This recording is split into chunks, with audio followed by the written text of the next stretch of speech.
దైవ సేవకులకి సంఘము తరపున, కుటుంబం తరపున, మా తరపున హృదయపూర్వక వందనాలు తెలియజేసుకున్నాం.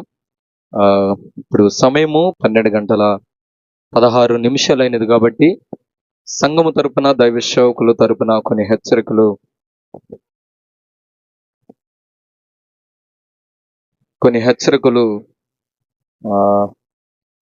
అందిస్తాను. మేము కూడా అందరు వినాలని తెలియజేస్తున్నాం.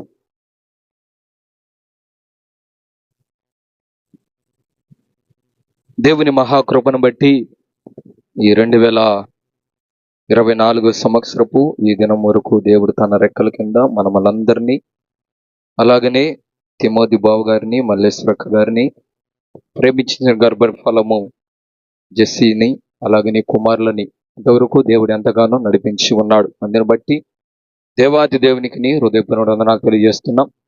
ఈ సమయమున మనమందరము ఎందు నిమిత్తార్థం చేరి ఉన్నామో బహాటముగా మీ అందరూ కూడా తెలుసు. కాబట్టి కొద్ది నిమిషాలు దేవుని యొక్క కొన్ని హెచ్చరికలను అందించి ఈ వాక్యాన్ని ముగించడం జరుగుతుంది. పరిశుద్ధ గ్రంథముల నుండి ఒక మాటను మనం చదువుకుందాం. అపోస్తలుడైన పౌలు కొరింథీయులకు ఒక మాట రాస్తూ, మొదటి కొరింథీయులకు రాసిన పత్రిక 13వ అధ్యాయము 11వ వచనాన్ని మనము చదువుకుందాం. అందరికంటే జాగ్రత్తగా ఇక్కడ చేరి వచ్చినటువంటి జెస్సీ, అలాగని యవన బిడ్డలు కూడా ఈ మాటలు వినాలని తెలియజేస్తున్నాం. యవన బిడ్డలతో పాటు తల్లిదండ్రులు కూడా జాగ్రత్త కలిగి కొన్ని హెచ్చరికలను, విషయాలను మీరు కూడా కొంచెం జ్ఞాపకము చేసుకొని ఈ మాటలు బహు జాగ్రత్తగా వినాలని తెలియజేస్తున్నాం. ఒకటి జెస్సీకి తెలియపరుస్తున్నా, అలాగనే చేరి వచ్చిన యవన బిడ్డలకు తెలియపరుస్తున్నా, అలాగనే తల్లిదండ్రులకు కూడా తెలియపరుస్తున్నా. కాబట్టి అందరూ జాగ్రత్తగా వినాలని తెలియజేస్తున్నా. 13వ అధ్యాయము 11వ వచనం చదివినట్లయితే, నేను పిల్లవాడినై ఉన్నప్పుడు పిల్లవాని వలె మాటలాడి తిని, పిల్లవాని వలె తలంచి తిని, పిల్లవాని వలె యోచించి తిని, ఇప్పుడు పెద్దవాడినై పిల్లవాని చేష్టలు మానివేసి తిని. ఆ ప్రియమడి దేని బిడ్డలారా, చదవబడినటువంటి ఈ లేఖన భాగాన్ని మనము బాగా జాగ్రత్తగా చూసినట్లయితే, అపోస్తలుడైన పౌలు క్షుణ్ణముగా, తేటగా కొన్ని మాటలు చెబుతూ ఉన్నాడు.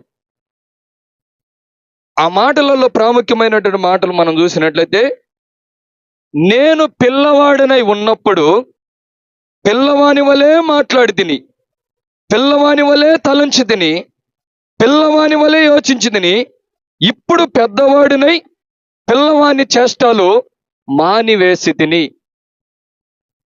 చేరి వచ్చినటువంటి మీ అందరూ కూడా మా లోపల ఎవరు అరుస్తున్నారు, కొంచెం సేపు మాకు సమయం ఇస్తే దయచేసి లోపల ఇంట్లో ఉన్నటువంటి వారికి హెచ్చరిక చేస్తున్నాం. కొద్ది నిమిషాలు మీరు మౌనంగా ఉన్నట్లయితే వాక్యాన్ని ముగిస్తాము.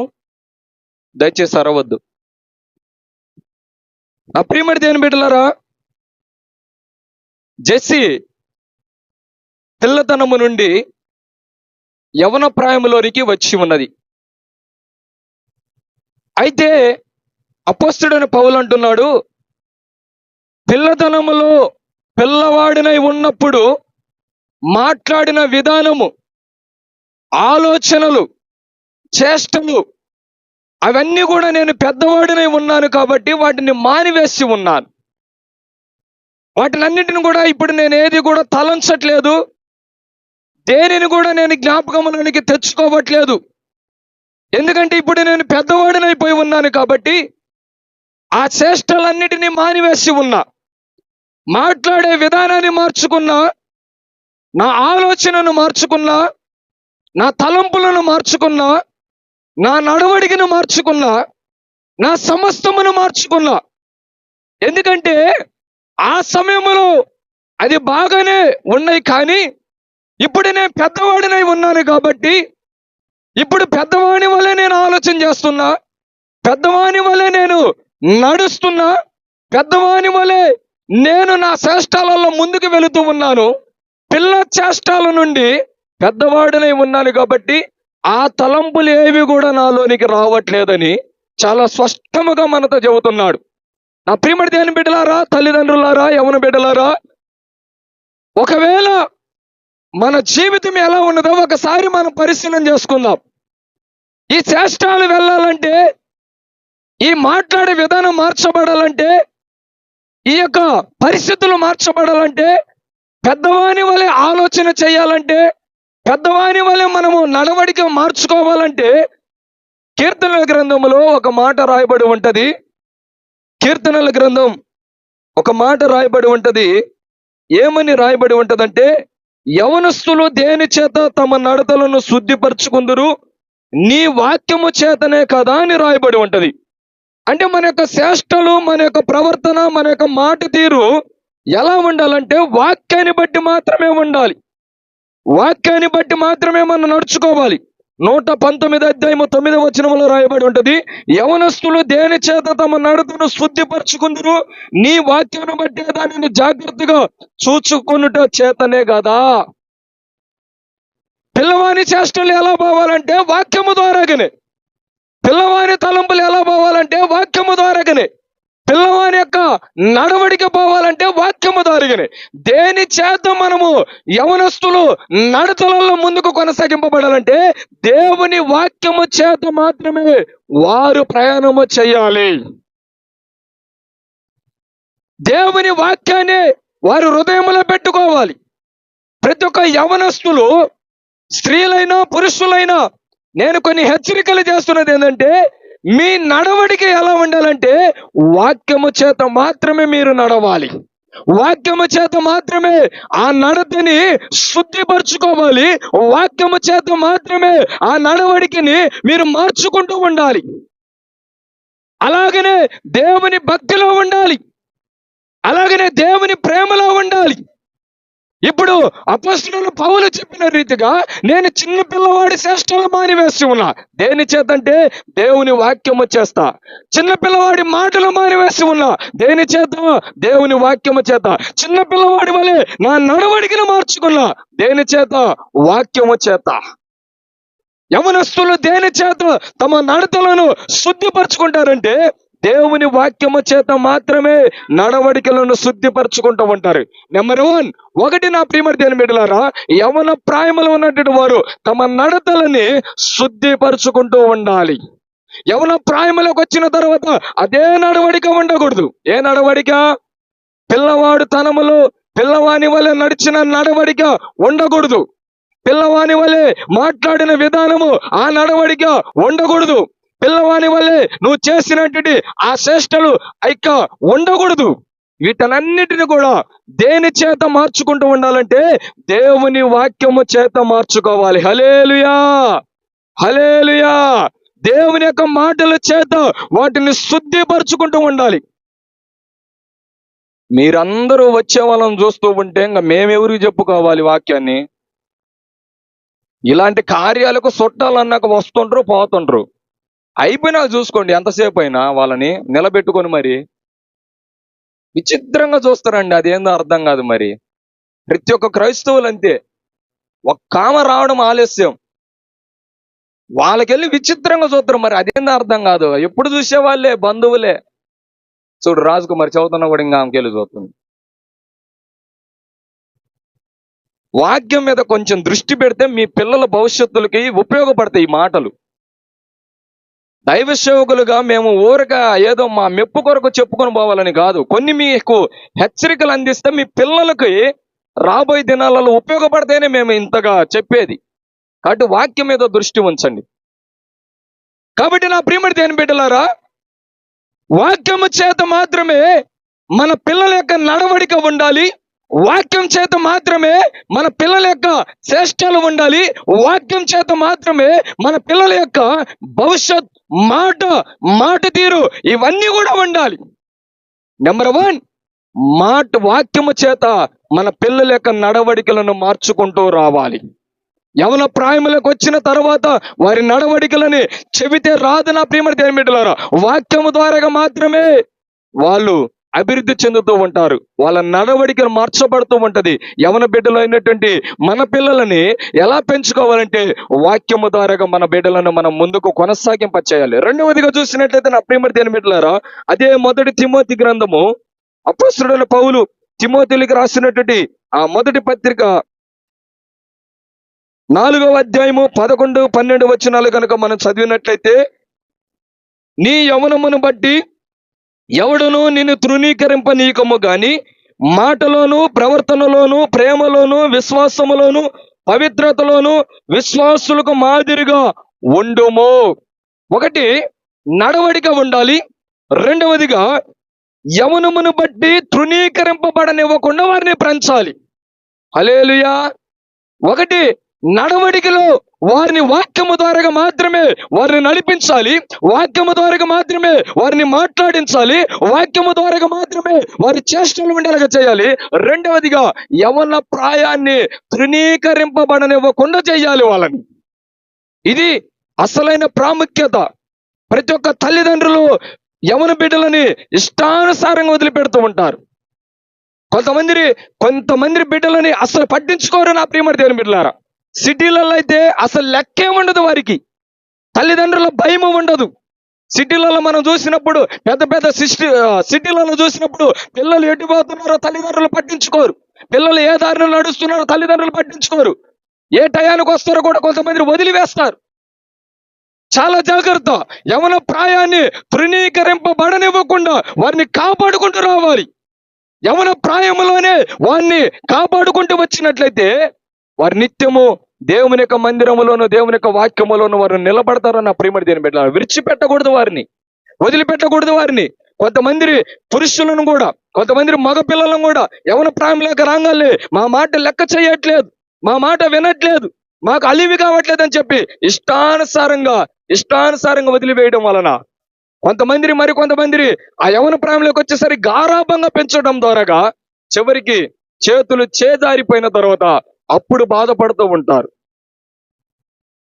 యవన ప్రాయములోనే వారి యవనతనాన్ని తృణీకరింపబడనివ్వకుండా సారవంతమైన నేలలో పెట్టాలి, సారవంతమైన మార్గంలో నిలబెట్టాలి. యవన ప్రాయములోనే మన పిల్లలని చాలా జాగ్రత్తగా వారిని నిలబెట్టాలి. నా ప్రియమైన దేవుని బిడ్డలారా, నడవడికతో పాటు యవన ప్రాయములో కూడా తృణీకరింపబడనివ్వకుండా ఉండాలి. వాటల్లో మొదటిగా చూసినట్లయితే అపోస్తలుడైన పౌలు అంటున్నాడు, నీ యవనమును బట్టి ఎవడును నిన్ను తృణీకరింపనీయకము గాని మాటలోను. మొదటిగా మాట ద్వారాగా తృణీకరింపబడతావేమో, మాట్లాడుట ద్వారాగా తృణీకరింపబడతావేమో. చాలా మంది కొన్ని స్టేటస్లు కనుక మనం చూసినట్లయితే ఆడపిల్లల గురించి కొన్ని విషయాలు రాస్తూ ఉంటారు. ఏమని రాస్తూ ఉంటారంటే, ఆడపిల్లంట నవ్వితేనేమో అబ్బా ఏమి నవ్విద్దయ్య అంటారంట. ఎప్పుడు నవ్వుతూ ఉంటది, కొంచెము కూడా ఎక్కడ నవ్వాలో తెలియదు, ఎక్కడ ఉండాలో తెలియదు, ఎప్పుడు నవ్వుతూనే ఉంటదంట. మరి కొంతమంది నవ్వకుండా ఉంటే ఎప్పుడు నవ్వదు, ముఖము నిండా ఎప్పుడు దుఃఖమే, నవ్వే ముఖమే కాదు, ఎప్పుడు నవ్వేది కాదు. కొంతమంది ఏమో మాట్లాడితేనేమో ఎంత గలగల మాట్లాడుతుందా అంటారంట. మౌనంగా ఉంటేనేమో ముచ్చుది, మాట్లాడదు. ఈ పిల్ల ఏం పిల్లో అంటే కొన్ని విషయాలలో ఆడపిల్లలని ఈ విధంగా మనం చూస్తూ ఉంటాం. అంటే మాట్లాడినా దెబ్బే, మాట్లాడకపోయినా దెబ్బే, నవ్వినా దెబ్బే, మౌనంగా ఉన్నా దెబ్బే, ఏడ్చినా అన్ని పోట్లు వీళ్ళకే. కాబట్టి అపోస్తలుడైన పౌలు అంటున్నాడు, నువ్వు మాట్లాడేదని చెయ్యి, కానీ మాటలలో ఒకవేళ నువ్వు తృణీకరింపబడతావేమో జాగ్రత్త. నీ యవన ప్రాయములో మాటల ద్వారా నువ్వు తృణీకరింపబడతావేమో, మాటల ద్వారా నువ్వు చెడిపోతావేమో, మాటల ద్వారా నీ ప్రవర్తన మార్చబడుతుందేమో, మాటల ద్వారా నీ విలువను నువ్వు తగ్గించుకుంటావేమో, మాటల ద్వారా నీ మీద ఉన్న ప్రేమని పోగొట్టుకుంటావేమో. అందుకే దావీదు మహారాజు అంటాడు, ఒక మాటను మీకు చూపిస్తాను. దావీదు మహారాజు అంటాడు, కీర్తనల గ్రంథం 39వ అధ్యాయము 1వ వచనాన్ని గనక మనం చదివినట్లయితే, కీర్తనల గ్రంథం 39వ అధ్యాయము 1వ వచనం గనక చదివినట్లయితే ఇక్కడ చాలా చక్కటి మాట ఉంటది. నా నాలుకతో పాపము చేయకుండానట్లు నా మార్గములను జాగ్రత్తగా చూసుకుందును, భక్తిహీనులు నా ఎదుట ఉన్నప్పుడు నా నోటికి చిక్కముంచుకుందును అనుకుంటుని. ఏముంచుకున్నాడంట? ఇప్పుడు కాని రావట్లే. ఏంటి చిక్కాలు?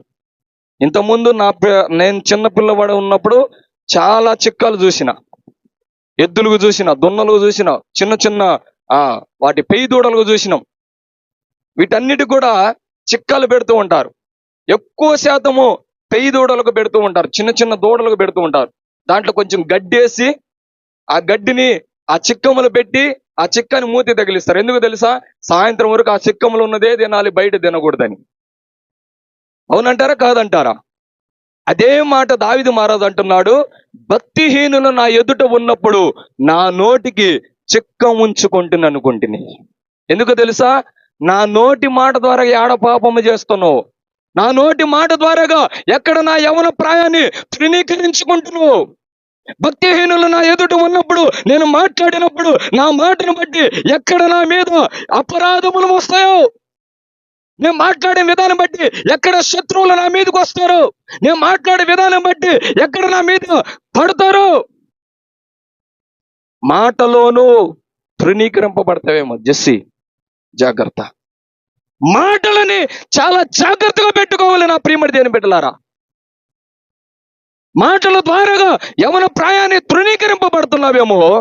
అపొస్తలుడైన పౌలు అంటున్నాడు, దావీదు మహారాజు అంటున్నాడు, నా నోటికి చిక్కం ఉంచుకున్నానయ్యా నా మాటలను బట్టి.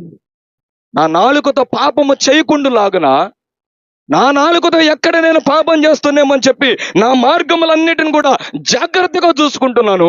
భక్తిహీనులు నా ఎదుట ఉన్నప్పుడు నా నోటికి చిక్కం పెట్టుకుంటూ ఉన్నాను. అంటే పాపము ద్వారా కూడా నాలుక ద్వారా కూడా పాపం చేస్తామని చాలా స్పష్టంగా రాయబడుతున్నది. అందుకంటారు, నరము లేని నాలుక ఎగిరెగిరి పడుతుందంట. ఏం చేస్తుంది? ఎగిరెగిరి. కానీ దాన్ని కొంచెం అదుపులో పెట్టుకోవాలి మనము. ఆ మాటను అదుపులో పెట్టుకుంటే తృణీకరింపబడము. ఇంకొక మాట చూసినట్లయితే అదే తిమోతి గ్రంథము 2వ అధ్యాయములో ఇంకొక మాట కనుక మనం చూసినట్లయితే, 2వ అధ్యాయము 9వ వచనం కనుక మనం చదివినట్లయితే ఒక మాట రాయబడి ఉంటది. 11వ వచనం నుండి కనుక చదివినట్లయితే, స్త్రీలు మౌనంగా ఉండి సంపూర్ణ విధేయతతో నేర్చుకొనవలను. స్త్రీ మౌనంగా ఉండవలసినదే గాని ఎన్నొద్దు. ఆ మొదటి వచనాన్ని కనుక చదివినట్లయితే, స్త్రీలు మౌనంగా ఉండి సంపూర్ణ విధేయతతో నేర్చుకొనవలను. అపొస్తలుడైన పౌలు ఇక్కడ కూడా అంటున్నాడు, స్త్రీలు మౌనంగా ఉండడం వలన సంపూర్ణ విధేయత వారిలోనికి వస్తుందంట. గలగల మాట్లాడడం వల్ల విధేయత రాదు.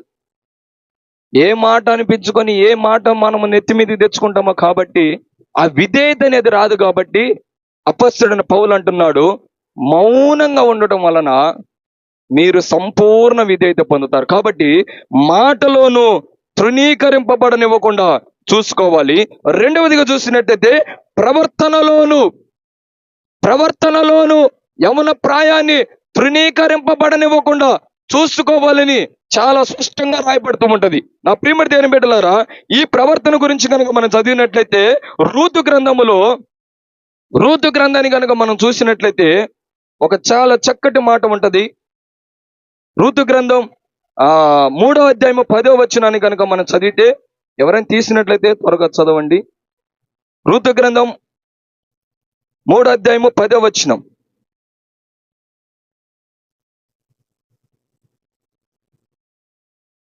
తీసారా?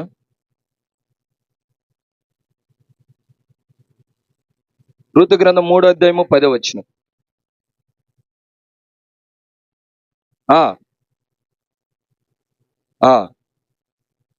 కొద్దివారినే గాని గొప్పవారినే గాని యవనస్తులను నీవు వెంబడింపక ఉండుట వలన నీ మునుపటి సత్ప్రవర్తన కంటే వెనుకటి సత్ప్రవర్తన మరి ఎక్కువైనది. ఈ మాట రూతుతో బోయాజ్ అంటూ ఉన్నాడు. నీ యవన ప్రాయాన్ని బట్టి మునుపటి సత్ప్రవర్తన కంటే వెనుకటి సత్ప్రవర్తన మరి ఎక్కువగా ఉన్నది. నా ప్రియమడి దేవుని బిడ్డలారా, మన ప్రవర్తన ఎలా ఉండాలంటే, ఇప్పటి ప్రవర్తన కంటే ముందు నడిచే ప్రవర్తన మరి ఎక్కువగా ఉండేలాగా చూసుకోవాలి. ఇప్పటి వరకు ఏ ప్రవర్తన కలిగి ఉన్నదో, ఇప్పటి వరకు మన పిల్లలు ఏ ప్రవర్తనతో నడుస్తూ ఉన్నారు, ఇప్పటి వరకు మన పిల్లలు ఎలాంటి ప్రవర్తన ఉన్నారు, ఆ ప్రవర్తనని చెడ్డదా మంచిదా, మన పిల్లలు ప్రవర్తిస్తున్నటువంటి విధానము మంచిదై ఉన్నదా చెడ్డదై ఉన్నదని గమనించుకొని తర్వాత ప్రవర్తన అధికముగా ఉండలాగన మేలు కలిగే ప్రవర్తనగా మార్చుకోవాలని తెలియజేస్తూ ఉన్నది. ఆ ప్రవర్తనలో మన పిల్లలని ఒక మంచి ప్రవర్తనలో నడిపించుకోవాలి. రూతుతో బోయాజు అంటూ ఉన్నాడు, నీ మునుపటి ప్రవర్తన కంటే వెనకటి ప్రవర్తన మరి ఎక్కువైనది. చాలా బాగా ఉన్నది నీ నడవడిక. నీ ప్రవర్తనను గమనించినప్పుడు, నీ విధానాన్ని గమనించినప్పుడు, నీ నడవడికను గమనించినప్పుడు, నీ మాట తీరును గమనించినప్పుడు, నీ శ్రేష్టాలను గమనించినప్పుడు మునుపటి కంటే ఇప్పుడు ఇంకా బాగా మార్చుకున్నావు. మునుపటి కంటే ఇప్పుడు ఇంకా అధికముగా ఉన్నది, చాలా చక్కగా ఉన్నది అని తెలియబరుస్తూ ఉన్నాడు. మన పిల్లల యొక్క ప్రవర్తనను కూడా మనం అప్పుడప్పుడు గమనిస్తూ ఉండాలి నా ప్రియమడి దేని బిడ్డలారా. మన పిల్లల యొక్క ప్రవర్తన, వారి నడవడికని ప్రతి క్షణము మనము వారికి గుర్తు చేస్తూ, వారిని అవలంబిస్తూ, వారిని మంచి ప్రవర్తనలో నడిచేలాగా చేయాలి. ఇందాక దైవ సేవకులు చెప్పిన రీతిగా యాకోబు కుమార్తె ఒక్కగానొక్క కుమార్తె. కుమారులు అందరూ ఉన్న కుమార్తెలలో మాత్రం ఒకే ఒక కుమార్తె గారాభంగా పెంచాడు.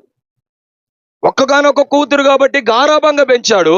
ఆమె ప్రవర్తన వలన ఆ ఆదికాండం చదివినట్లయితే అక్కడ రాయబడినట్టు ఆ 34 అధ్యాయం మొత్తం కనుక మనం చదివితే ఆమె ప్రవర్తన బట్టి ఒక దేశంలో పురుషులే లేకుండా పోయారు. తన అన్నలైనటువంటి సిమియోను, లేవి కత్తులు చేత పట్టుకొని ఆ దేశంలో ఉన్న పురుషులందరం కూడా చంపారు. కారణం ఏంటంటే దీన ప్రవర్తన బట్టి. దీన కనుక చక్కటి ప్రవర్తన కనుక చేస్తుంటే, చక్కటి నడవడిక చేస్తుంటే ఆ దేశంలో పురుషులందరూ కూడా బతికేవాళ్ళు. దేశాన్ని చూడాలని వెళ్ళింది, ఒక్కతే వెళ్ళింది, ఎవరిని కూడా తోడు తీసుకోబోలే. ఇక్కడ జరగాల్సింది జరిగింది.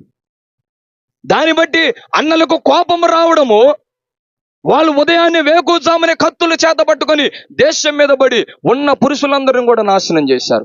దేనివల్ల ఇదంతా జరిగింది? దీన ప్రవర్తన వల్ల, దీన నడవడిక వల్ల ఆ దేశమే పాడైపోయినది నా ప్రియమడి దేని బిడ్డలారా. దీన గనక మంచి ప్రవర్తన కలిగి ఉండినట్లయితే, దీన గనక శుభ్రమైనటువంటి నడవడి కనుక నడిచినట్లయితే, దీన గనక మంచి ప్రవర్తన కనుక ముందుకెళ్ళినట్లయితే ఆ దేశం పురుషులందరూ కూడా బ్రతికేవారు. వాస్తవం ఇది. చదువుకుంటూ పోతే ఉంటది కింద, ఆ అధ్యాయం అంతా చదివితే ఉంటది. ఎంత దుర్లభము జరిగినదంటే, ఎంత నష్టము కలిగినదంటే ఒక్క దీన వల్ల ఆ స్థితిలోనికి వచ్చినది. కారణం ఏంటో తెలుసా? ప్రవర్తన. దీన ప్రవర్తన సరిగా లేదు కాబట్టి రూతు ప్రవర్తనని బోయాజు మెచ్చుకున్నాడు. కానీ దీన ప్రవర్తన దగ్గరకు వచ్చేసరికి మాత్రం మెచ్చుకోవడానికి లేదు. అక్కడ బాధపడడం తప్ప, కన్నీళ్ళు ఏడవడం తప్ప. ఆ ప్రియమడి దేని బిడ్డలారా, యవనస్తులారా, యవన బిడ్డలారా, మీ ప్రవర్తనను బట్టి మీ కుటుంబీకులు, మీ తల్లిదండ్రులు ఏడుస్తున్నారా, ఆనందింపబడుతున్నారా? బోయాజు వలె మీ ప్రవర్తన బట్టి, రూతు ప్రవర్తన బట్టి బోయాజు మెచ్చుకున్న రీతిగా నీ ప్రవర్తన బట్టి నీ తల్లిదండ్రులు మెచ్చుకుంటున్నారా? లేదంటే దీనా వలె నీ ప్రవర్తన బట్టి నీ ఇంట్లో కన్నీళ్లు కారుస్తున్నారా? నష్టము కలుగుతున్నదా, లాభము కలుగుతున్నదా? నీ ప్రవర్తనను బట్టి మేలు కలుగుతున్నదా, కీడు కలుగుతున్నదా? ప్రవర్తన చాలా జాగ్రత్త. యవన ప్రాయములో మన ప్రవర్తనను చాలా జాగ్రత్తగా ఉంచుకోవాలి. తల్లిదండ్రులు వాళ్ళకి శోకములోనికి వారిని తెప్పించకూడదు నా ప్రియమడి దేని బిడ్డలారా. యాకోబు ఒక్కడే ఇస్సాకును మోసం చేస్తే, యాకోబుని తన కుమారులందరూ కూడా మోసం చేశారు. ఎందుకు ఈ మాట చెబుతున్నానంటే, నువ్వు ఒక్కదానివే నీ తల్లిదండ్రులు మోసం చేస్తే రేపు నీ కడుపును పుట్టిన వాళ్ళందరూ కూడా నిన్ను మోసం చేస్తారు ఆ ప్రాయంలోకి వచ్చినప్పుడు. అందుకే ఈ మాటలు నేను చెబుతున్నా. యాకోబు ఒక్కడే ఇస్సాకును మోసం చేసింది.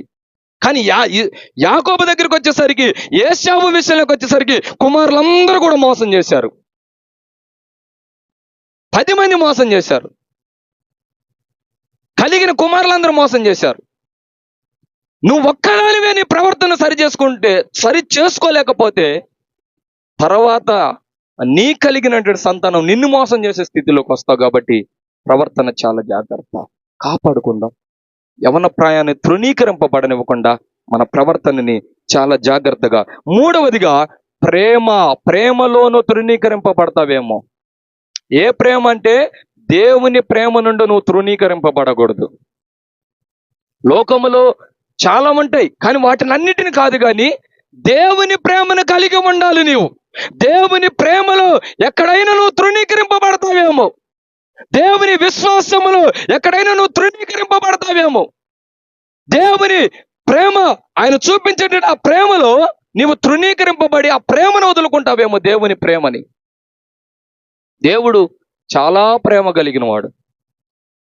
తల్లిదండ్రుల ప్రేమ కంటే, బంధువుల ప్రేమ కంటే, రక్త సంబంధికుల ప్రేమ కంటే, అన్నదమ్ముల ప్రేమ కంటే, అక్క చెల్లెల ప్రేమ కంటే, సమస్త లోకములో ఉన్న ప్రేమల కంటే నా యేసయ్య ప్రేమ శ్రేష్టకరమైనది. హల్లెలూయా, హల్లెలూయా. నేను ప్రకటిస్తున్నట్టు యేసుక్రీస్తు ప్రభు యొక్క ప్రేమ శ్రేష్టమైనది, శాశ్వతమైనటువంటి ప్రేమతో నేను నిన్ను ప్రేమించుచున్నానని ఆయన వాగ్దానం సెలవిస్తూ ఉన్నాడు. నిన్ను విడువను, నిన్ను ఎడబాయను, నేను నిన్ను ప్రేమిస్తున్నాను. ఆ ప్రేమలో నుండి మనం తృణీకరింపబడుతున్నావేమో, జాగ్రత్త. దేవుని ప్రేమ ఉండాలి, తల్లిదండ్రుల ప్రేమ కూడా నీ మీద ఉండాలి. దైవ సేవకులు చెప్పిన రీతిగా దేవుని దయ్యందును, మనుషుల దయ్యందును, తల్లిదండ్రుల దయ్యందును కూడా మనం వర్ధిల్లాలి. ప్రేమలోను తృణీకరింపబడుతున్నామేమో, జాగ్రత్త. దేవుని ప్రేమలో, తల్లిదండ్రుల ప్రేమలో మనం జాగ్రత్తగా చూసుకుంటూ వెళ్ళాలి. తల్లిదండ్రులు ప్రేమిస్తూ ఉండాలి. దేవుని ఎంతగా మనం ప్రేమిస్తామో, తల్లిదండ్రులను ఎంతగా ప్రేమిస్తామో దేవుని ఎంతగా ప్రేమించాలి. దేవుని ఎంతగా ప్రేమిస్తున్నామో తల్లిదండ్రులను కూడా అంతగా ప్రేమ కలిగి మనం ముందుకు కొనసాగింపబడాలి. న్యాయాధిపతుల గ్రంథములో యోప్తు అనబడినటువంటి ఒక వ్యక్తి ఉంటాడు. ఆ యోప్తు అనబడినటువంటి ఆ రాజుకి ఒక్కగానొక కుమార్తె ఉంటది. ఆ కుమార్తె ఇంటిలో ఉంటది. అయితే యోప్తు గారు మాత్రము శత్రువులతో యుద్ధం చేస్తున్న సమయంలో దేవుని దగ్గర ఒక నిబంధన చేస్తాడు. ప్రభువా, ఈ శత్రువుల నుండి కనుక నాకు విజయాన్ని సమకూర్చినట్లయితే నేను నా ఇంటికి వెళ్ళినప్పుడు, నా ఇంటికి ఆ గేటు దగ్గరికి వెళ్ళంగానే, గుమ్మం దగ్గరికి వెళ్ళంగానే నాకు ఏదైతే ఎదురుగా వస్తుందో దాన్ని నేను నీకు బలిగా అర్పిస్తానని వాగ్దానం చేసుకున్న తర్వాత, నిబంధన చేసుకున్న తర్వాత, ఆ యుద్ధములో జయాన్ని పొందిన తర్వాత యోప్తు ఏం చేస్తాడంటే ఇంటికి వెళ్తాడు. ఇంటికి వెళ్ళంగానే తన కుమార్తె, ఒక్కగానొక కుమార్తె, పురుషులు తప్ప ఇంకా కుమార్తెలు ఎవరు కూడా లేరంట. ఆ ఒక్కగానొక కుమార్తె ఎదురుగా వస్తే గుండెలో బాదుకుంటాడంట. అయ్యో నా కుమార్తె, నువ్వెందుకు ఎదురుగా వచ్చి ఉన్నావు, నువ్వెందుకు ఇలా వచ్చి ఉన్నావు అంటే, నానా ఏంటి ఈ సమస్య అని అంటే, అప్పుడు అంటాడు, ఇదిగో నా తండ్రితో నేను నిబంధన చేసుకున్నా, శత్రువుల నుండి జయాన్ని సమకూర్చినప్పుడు నాకు ఎదురుగా ఏదైతే వస్తుందో అది బలిగా అర్పిస్తానన్నా, నీవే వచ్చి ఉన్నావా అంటే. తండ్రి మీద కుమార్తె చూపించినటువంటి ప్రేమ ఎలాంటిదో తెలుసా? ఇంకొకళ్ళైతే నేను పారిపోతానండమో, లేదంటే నన్ను నువ్వు బలిగా ఇస్తామండమో, తగులాడడమో ఏదో ఒకటి చేస్తారు. కానీ ఈ యోప్తు కుమార్తె ఏం చేసిందో తెలుసా? నానా, యెహోవా దగ్గర నువ్వు చేసుకున్న నిబంధనకి నేను అంగీకరిస్తున్నా. నువ్వు ఏ నిబంధన అయితే చేసి ఉన్నావో ఆ నిబంధనని నేను అంగీకరిస్తున్నా, అలాగనే జరిగించని చెప్పి 2 నెలలు సమయం తీసుకున్న తర్వాత నా ప్రియమైన దేవుని బిడ్డలారా మరలా వచ్చి యెహోవా చేసిన రీతిగా ఆయన చేసినట్టుగా మనం చూడగలుగుతాం. అది తండ్రి మీద యోప్తు కుమార్తె చూపించినటువంటి ప్రేమ. నా ప్రియమైన దేవుని బిడ్డలు, అది ప్రేమ. తల్లిదండ్రుల మీద అలాంటి ప్రేమ. తల్లిదండ్రులు నిబంధన చేసుకుంటే ఆ నిబంధన మీద యవన ప్రాయములు ఉన్నటువంటి కుమారులైన కుమార్తెలైన తల్లిదండ్రుల మాటను బట్టి ముందుకు నడవాలి. తల్లిదండ్రుల యొక్క మాటను బట్టి ముందుకు కొనసాగింపబడాలి. యోప్తు కుమార్తె అదే చేసినది. నీ నిబంధన నేను తృణీకరించును, నువ్వు చేసుకున్న నిబంధనలు నేను కొట్టివేయను, నేను దానికి అంగీకరించనని నేను చెప్పను. కానీ నా నిమిత్తం 2 నెలలు సమయం ఇవ్వు, నా యవన ప్రయాణం కాపాడుకోవడానికి నేను ఉపవాసం ఉండి ప్రార్థన చేసి మరలా వచ్చి నీ నిబంధన బట్టి నేను చేస్తానని చెప్పి అలాగని వెళ్ళి యవన ప్రయాణం కాపాడుకొని వచ్చి యోప్తు కుమార్తె తండ్రి పట్ల ప్రేమను చూపించినది. నా ప్రియమైన దేవుని బిడ్డలారా, హల్లెలూయా, హల్లెలూయా. అలాంటి ప్రేమ కలిగినటువంటి కుమారులు కావాలి మనకు. ప్రేమలోనూ తృణీకరింపబడుతున్నామేమో, దేవుని ప్రేమలో, తల్లిదండ్రుల ప్రేమలో ఒకవేళ మనం తృణీకరింపబడుతున్నామేమో, జాగ్రత్తగా చూసుకోవాలి. 4వదిగా విశ్వాసములో, దేవుని విశ్వాసములో ముందుకు కొనసాగింపబడాలి. మన జీవితములో మనం చేస్తున్నటువంటి ఆ సఫలభరితమైనటువంటి జీవితాన్ని, ముందుకు ఏ జీవితం అయితే కొనసాగింపబడుతున్నామో ఆ జీవితములో నీకు విజయము దొరకాలంటే 4వదిగా విశ్వాసములో ఒకవేళ నువ్వు తృణీకరింపబడుతున్నావేమో, జాగ్రత్త. విశ్వాసములో విశ్వాసాన్ని కాపాడుకోవాలి. అంతము వరకు విశ్వాసాన్ని కాపాడుకోవాలి. నా ప్రియమైనది, అంతము వరకు నడిపించుకోవాలి.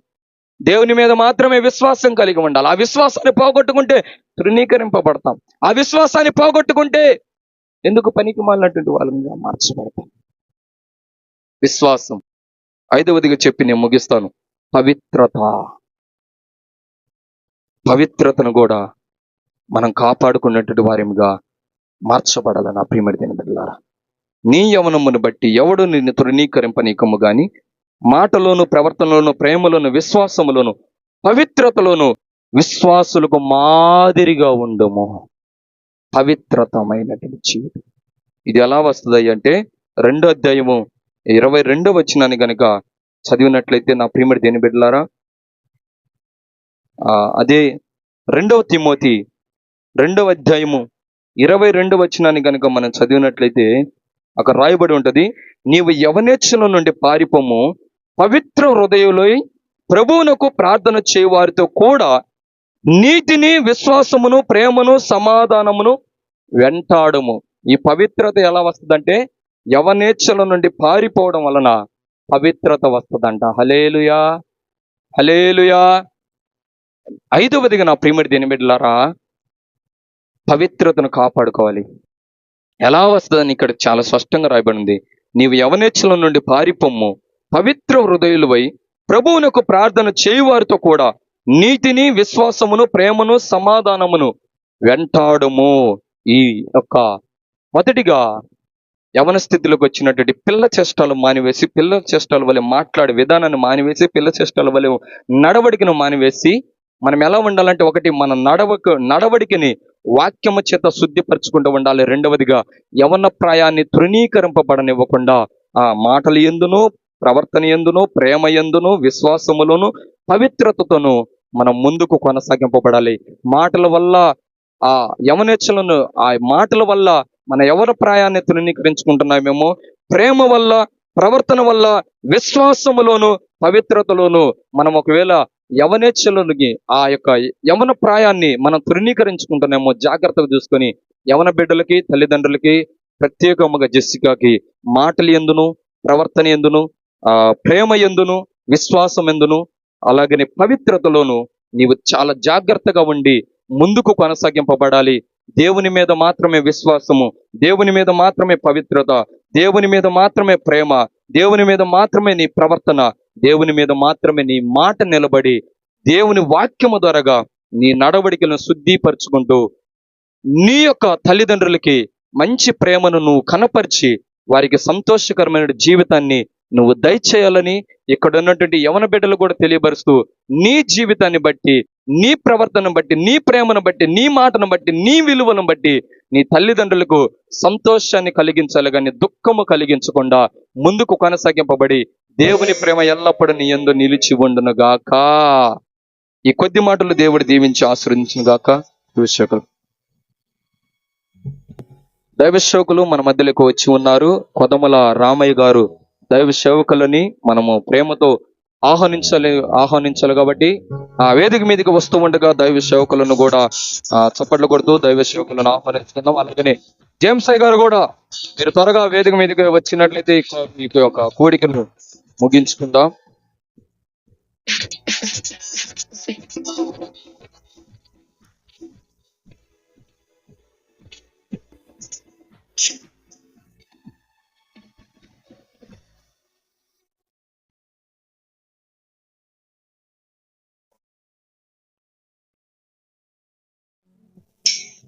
ప్రార్థన చేసుకుందాం.